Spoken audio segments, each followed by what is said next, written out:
So this past weekend, we had our Nevada Democratic Party statewide officer elections. So that's chair of the party, first vice chair, second vice chair, secretary, and treasurer.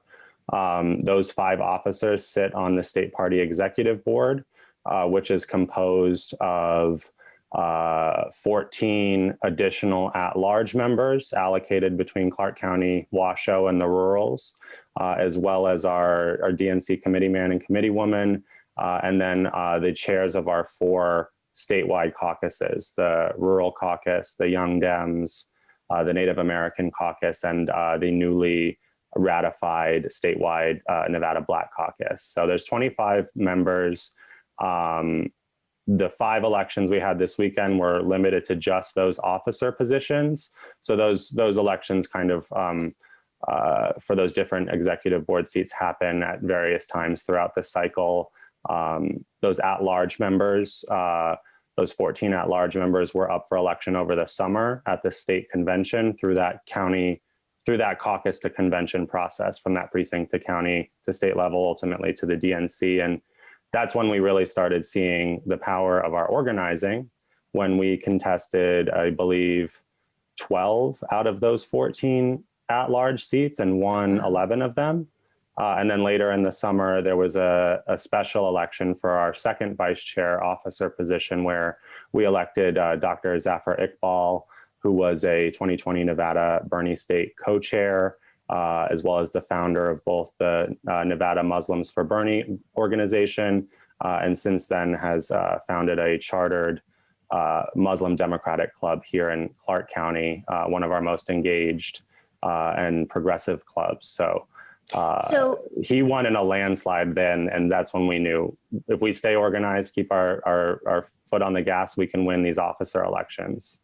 So you ended up winning, and then everyone was excited, and then what happened?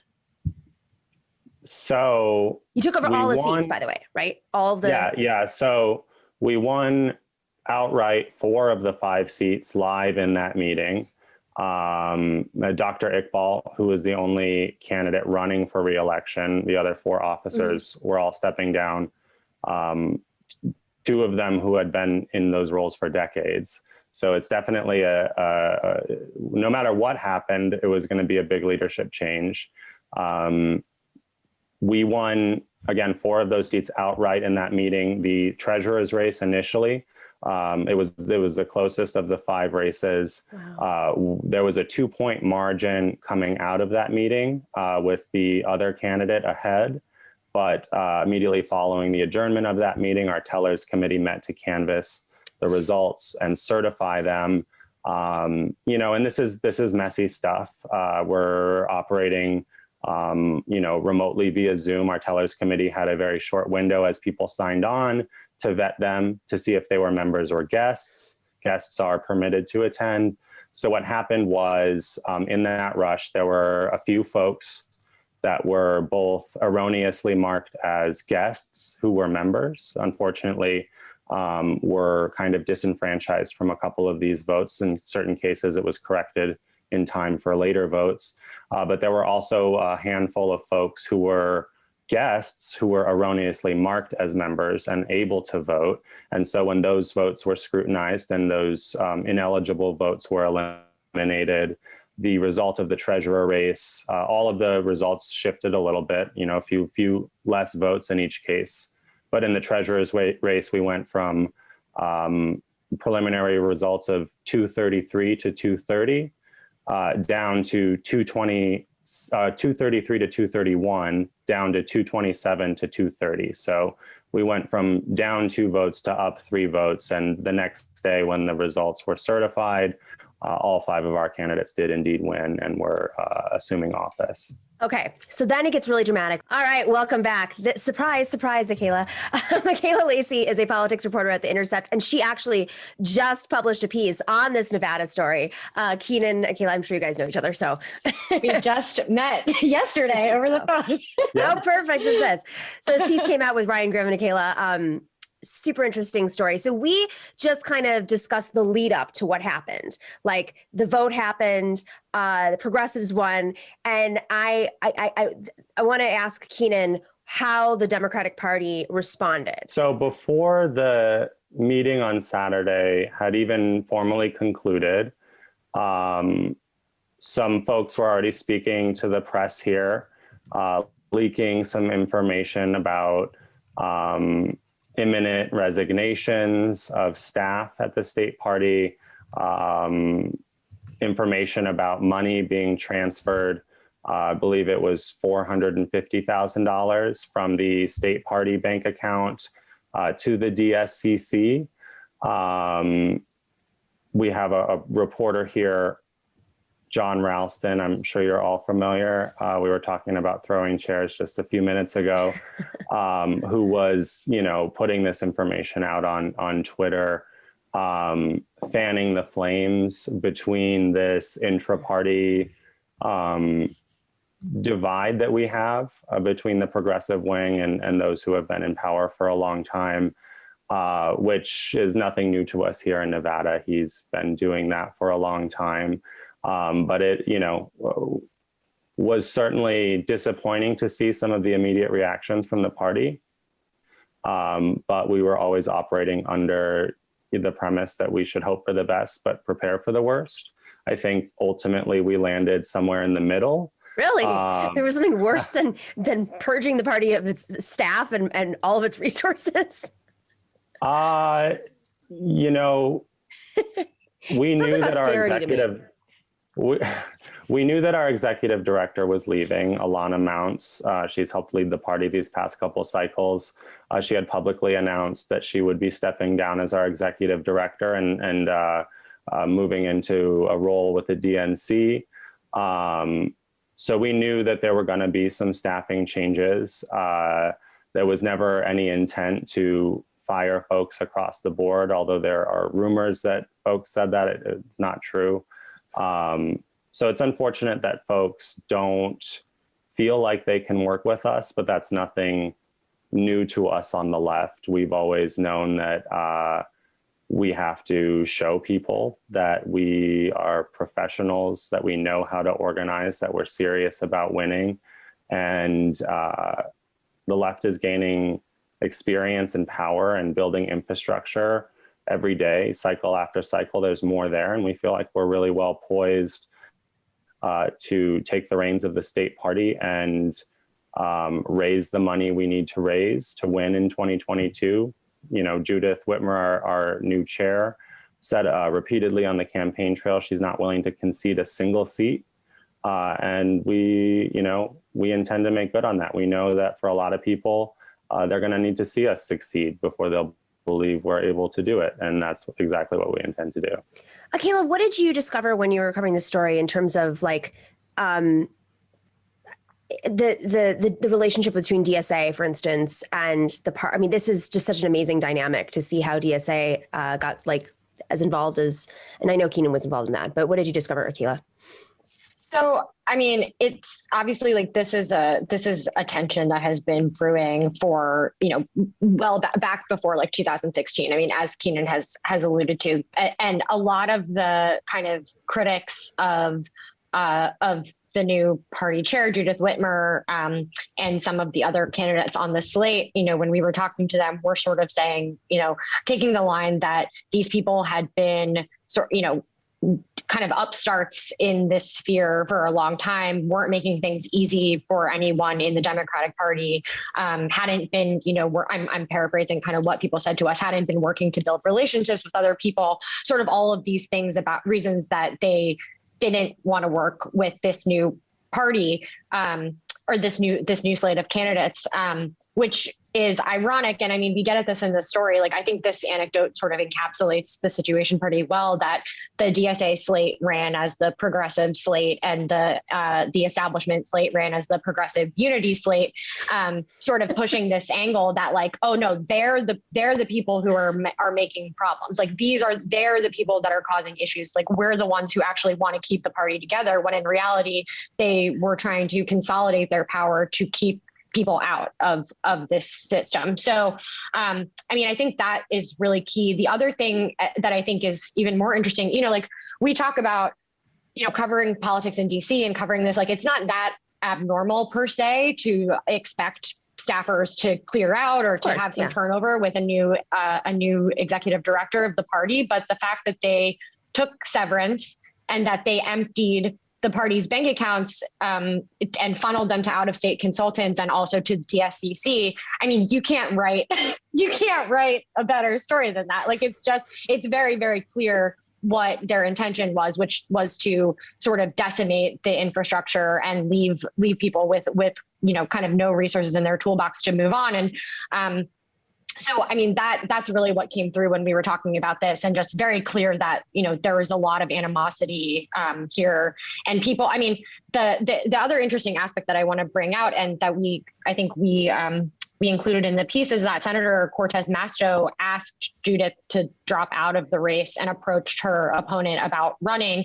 And this is like a little bit of a wrinkle, because I think, it's not a super clear line in this piece of the story as far as like, oh, like they don't want Bernie people, because Tick Sagerblom was Bernie's chair in Nevada in 2016 and 2020. But the establishment thought that he would be a person who would let them have a little bit more control and let them have a little bit more of a say than the new executive chair in this case. So, just very sort of quintessential establishment versus insurgent dynamic. But there's a lot of interesting wrinkles, and I mean, Keenan can speak to a little bit more of that. But it's a pretty fascinating story, and I just want to give a props to the Las Vegas Journal-Review that reported this first at the local level and got a lot of these details out and laid the groundwork for us to sort of continue reporting it out.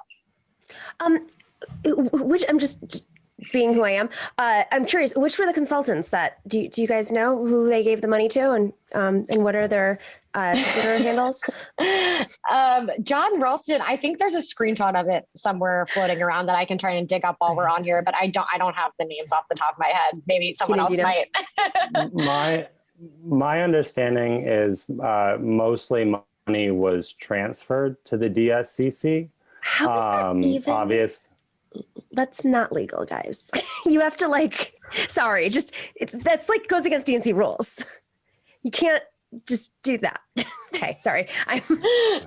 Well, I mean, a lot of amounts is also, is now going to be working for the DNC, which is interesting. I mean, I'm not suggesting that there's any sort of coordination there, but like, I'm sure there's some sort of like, I'm sure they thought about that. I don't know, but I agree with you. It does not seem above board. I mean, it's not like, I'm going to guess that usually the state party has to meet and you have to discuss what you do with those funds, and you're supposed to have a budget committee, which of course nowhere in the DNC ecosystem actually exists. Like, they'll show you a pie chart and they'll be like, oh, we spent a quarter of our money on GOTV, a quarter of it on media, a quarter of it on expenditures, and they're like, and then the rest is in our fund, and they're like, there's your budget after we spent it. Well, that's at the state and local level. That is something our slate ran on. Is in particular, our treasurer Howard Beckerman is simply increased transparency, more details on those kinds of reports. Obviously these resignations and these contract cancellations came presumably after the election, aside from Alana, who already we knew was outgoing. But the money transferred did happen before, I will note, before the election. So it was, I guess they were also hoping for the best, planning for the worst from their perspective. I will say, I think there's this assumption that we don't know what we're doing, and that if they starve us of resources, we won't be able to succeed. But one thing I can attest to on the left is that we are indeed very resourceful. We have built, I spoke to it earlier, building new infrastructure every cycle.